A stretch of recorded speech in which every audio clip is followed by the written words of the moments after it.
ఇప్పుడు కేవలం 7,999 up to 10 kgs వరకు బరువు తగ్గి అధిక బరువు నుంచి వచ్చే ప్రధాన సమస్యలను దూరం చేసుకోండి. గుంటూరు కారం రిలీజ్ కి ముందే మంటెక్కిస్తోంది. ఈ మంటను తట్టుకోవడం అంత ఈజీ కాదు. మంట ఏంటి, తట్టుకోవడం ఏంటి అనుకుంటున్నారా? మహేష్ కెరియర్ లోనే ఎక్కువ రేటుకి గుంటూరు కారంని అమ్మేశారు. తీరా చూస్తే సంక్రాంతి కాంపిటీషన్. మరి ఈ పోటీలో టార్గెట్ రీచ్ అవుతుందా? దీనికి మేకర్స్ వేసిన మాస్టర్ ప్లాన్ ఏంటి? Have a look.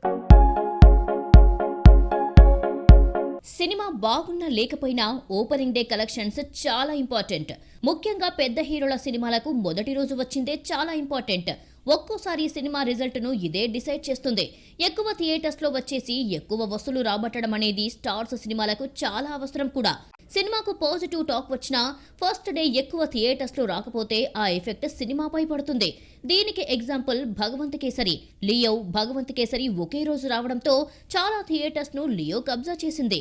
వీరసింహారెడ్డి వంటి సూపర్ హిట్ తర్వాత బాలయ్య భగవంత్ కేసరితో వచ్చిన కాంపిటీషన్లో పడిపోయి థియేటర్స్ తక్కువగా దొరకడంతో భగవంత్ ఓపెనింగ్ డే నామమాత్రపు వసూళ్లే రాబట్టింది. సినిమా హిట్ అయినా లియోతో పోటీ పడి భారీ ఓపెనింగ్స్ ను పోగొట్టుకుంది. భగవంత్ కేసరి ఎక్స్పీరియన్స్ ఫేస్ చేయడానికి గుంటూరు కారం నిర్మాత సిద్ధంగా లేరు. మరోవైపు హనుమాన్ వంటి క్రేజీ ప్రాజెక్టు వస్తున్నా ఎక్కువ థియేటర్స్ రాబట్టడంలో సక్సెస్ అయ్యాడు. మహేష్ కెరియర్ లోనే ఎక్కువ రేట్లకు దాదాపు 150 కోట్లకు అమ్మారు. సంక్రాంతి సీజన్ లో ఈ బిగ్ టార్గెట్ ను రీచ్ కావడం అంత ఈజీ కాదు. అయితే ఫస్ట్ డే భారీ లక్ష్యంతో థియేటర్స్ లోకి దిగుతోంది.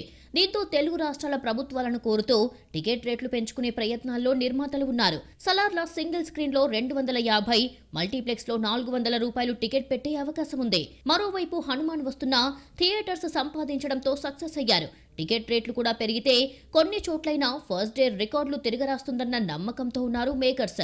ఇలా అయితేనే 150 కోట్ల టార్గెట్ రీచ్ కావడం ఈజీ అవుతుంది.